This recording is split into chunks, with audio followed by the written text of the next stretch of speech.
পিঙ্কি পাল এবং এই মণ্ডলের বিভিন্ন ভারতীয় জনতা পার্টির কার্যকর্তা এবং শুভানুধ্যায়ী,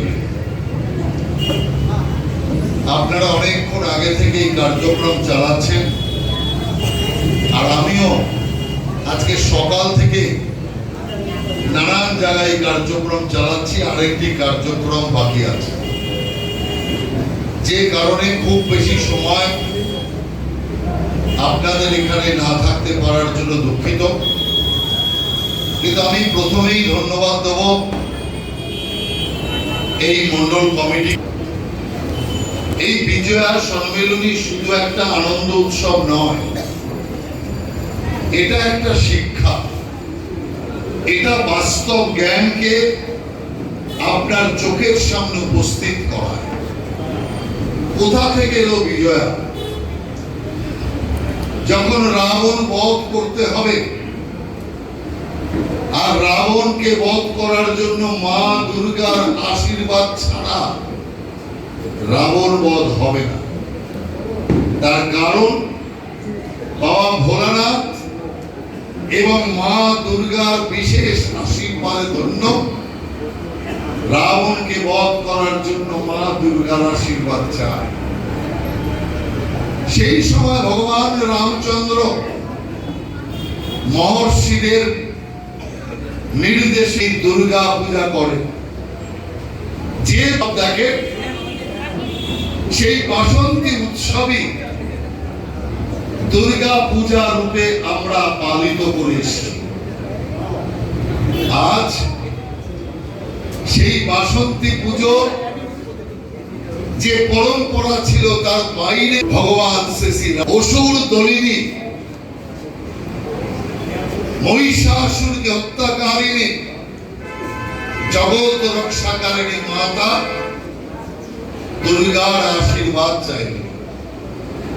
মা দুর্গার আশীর্বাদ নেবার পর তিনি রাবণ বধে যাবেন। মা দুর্গা রামচন্দ্রকে তার ভক্তির পরীক্ষাও নিলেন। হনুমানজি মা দুর্গার পূজার জন্য অভিষ্ট অর্ঘ্য 108টা কমল, অর্থাৎ আমাদের প্রতীক চিহ্ন পদ্ম ফুল, রাষ্ট্রীয় প্রতীক পদ্ম ফুল, ওই পদ্ম ফুল মা দুর্গার চরণে অর্পণ করে তার পুজো সম্পন্ন করবেন। কিন্তু যখন অর্পণ করছেন তখন দেখছেন 107টা, একটি পদ্ম নেই। একটি পদ্ম মা দুর্গাই ছড়া করে গায়েব করে দিয়েছে। অষ্টম পদ্ম নেই। অষ্টম যদি পদ্ম না দেওয়া হয়, 108 নম্বর ফুল না পড়লে দেবীকে দেওয়া প্রতিশ্রুতি অনুযায়ী অর্ঘ্য সম্পূর্ণ হবে না, পুজো অসম্পূর্ণ থেকে যাবে।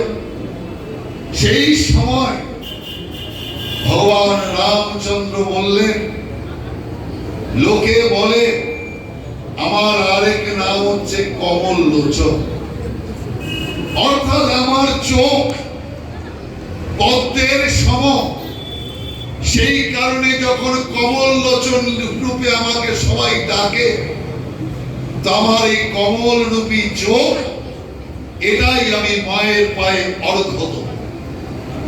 আর তিনি যখন সঙ্গে সঙ্গে তীর নিয়ে তার চোখকে উপরে ফেলতে গেলেন, তখনই স্বয়ং মা আবির্ভূতা হলেন। আর আবির্ভূতা হয়ে তিনি বললেন যে আমি এক 108 যে পদ্ম তাকে আমি সরিয়ে দিয়েছিলাম শুধুমাত্র আপনার পরীক্ষা দেওয়ার জন্য। কার পরীক্ষা নিচ্ছে? রামচন্দ্রের। কে রামচন্দ্র? স্বয়ং নারায়ণের সরাসরি অবতার, অংশ অবতার নয়, সরাসরি অবতার। মানে নারায়ণ যিনি স্বয়ং রাম তিনি। 10 অবতারের সর্বশ্রেষ্ঠ মানব অবতার। ভগবান নারায়ণ 10টা অবতার নিয়েছেন, কিন্তু 10টার মধ্যে 8টা অবতার তিনি বিভিন্ন দেব অবতার রূপে অবতীর্ণ হয়েছে। একমাত্র রাম অবতার যা পূর্ণ মানব অবতার ছিল। শ্রীকৃষ্ণ এসছে দাপর যুগে, ত্রেতা যুগে রামচন্দ্র, দাপর যুগে শ্রীকৃষ্ণ। ভগবান শ্রীকৃষ্ণ কিন্তু পূর্ণ মানব অবতার ছিলেন না। ছিলেন না কেন? তিনি বিশ্বরূপ দর্শন করিয়েছেন। যখন প্রয়োজন হয়েছে তিনি দর্শন, যখন প্রয়োজন হয়েছে তিনি দস্যু দমন করতে গিয়ে তার শরীরকেও দস্যুর চেয়েও বড় করে দাঁড় করিয়েছেন। পারে না তা শ্রীকৃষ্ণ দেখিয়েছেন। মানে অর্ধ মানব অর্ধ ঈশ্বর, এই সত্তা ভগবান শ্রীকৃষ্ণের মধ্যে ছিল। কিন্তু রামকে আপনি দেখুন, যা মানুষ পারে তার বাইরে এক চুলো ঈশ্বরীয় কাজ রামের দ্বারা করানো হয়নি। পূর্ণ মানব অবতার রূপে নেমেছেন।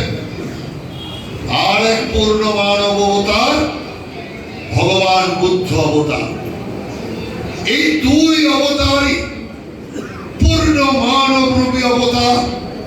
আর বাকি 8 অবতার তারা কিন্তু অর্ধ মানব অর্ধ পশু, অর্থাৎ নৃসিংহ অবতার, অর্ধ পশু অর্ধ মানব, দেবতার শক্তি নিয়ে, দেবত্বের অধিকার নিয়ে, দেবত্বের শক্তি নিয়ে কাজ করেছে।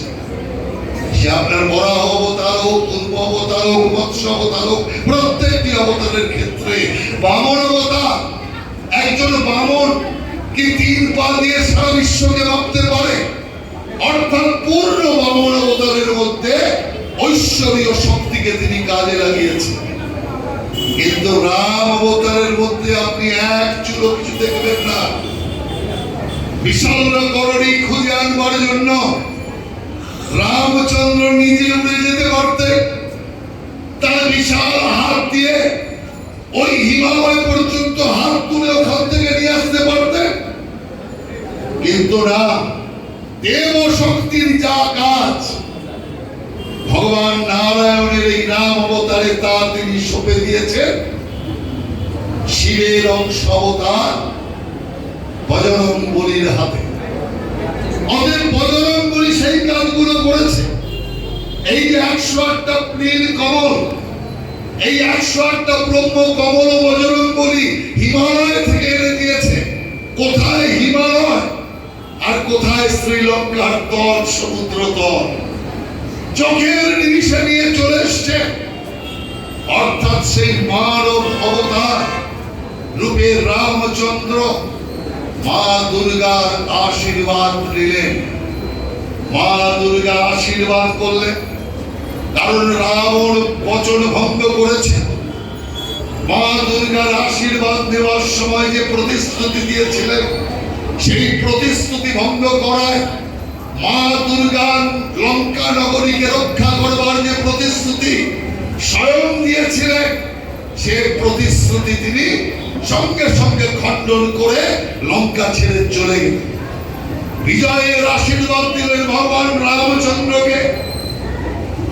আপনি দেখুন, এইটুকু যে আমি আপনাদের সামনে বর্ণনা করলাম, তাতে আপনি কি দেখলেন?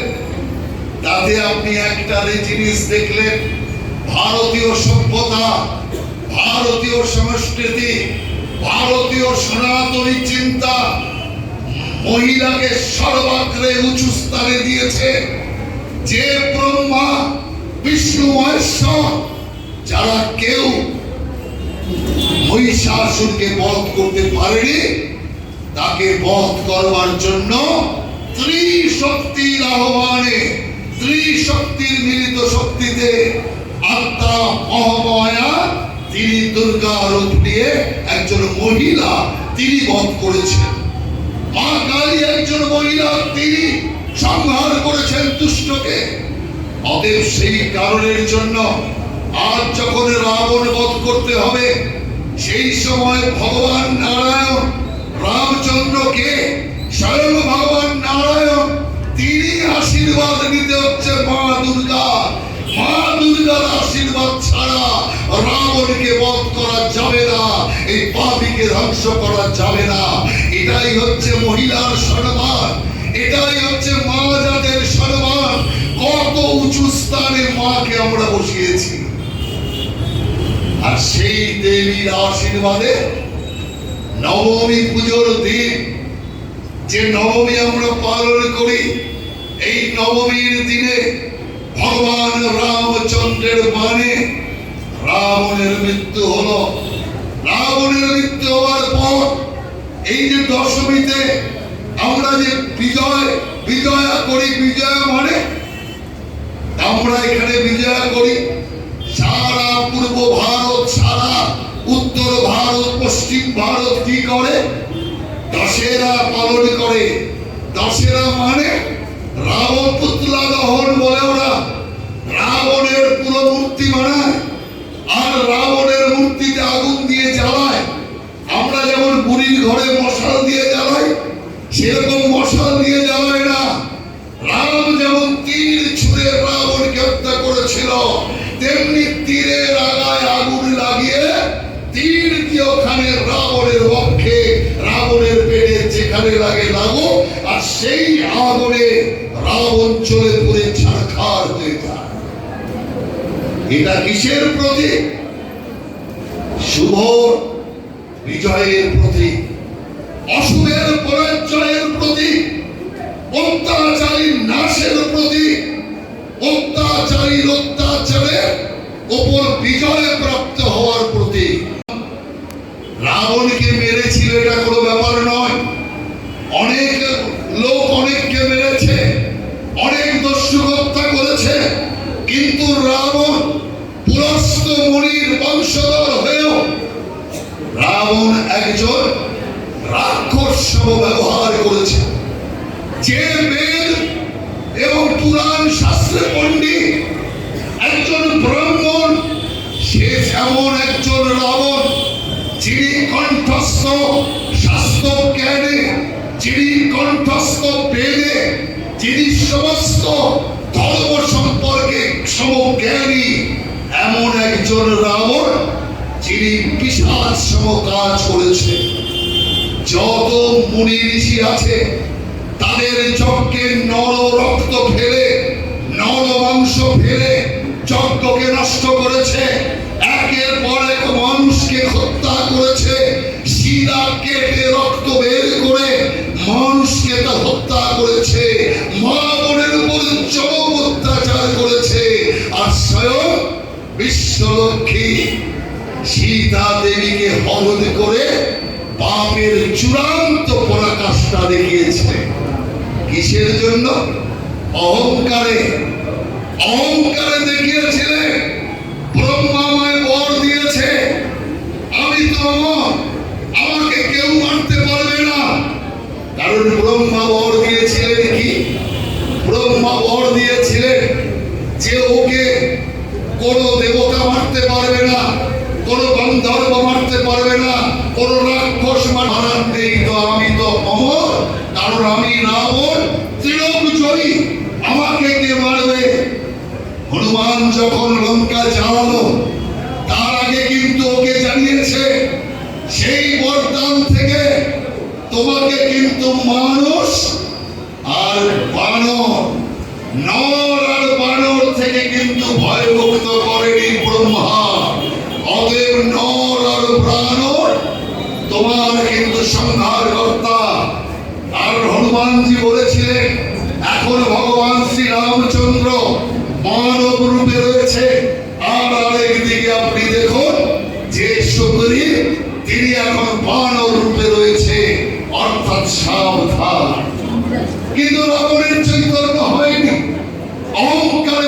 ছিলেন, তার কারণ তিনি জানেন পুরো আশীর্বাদ আমার কাছে আছে।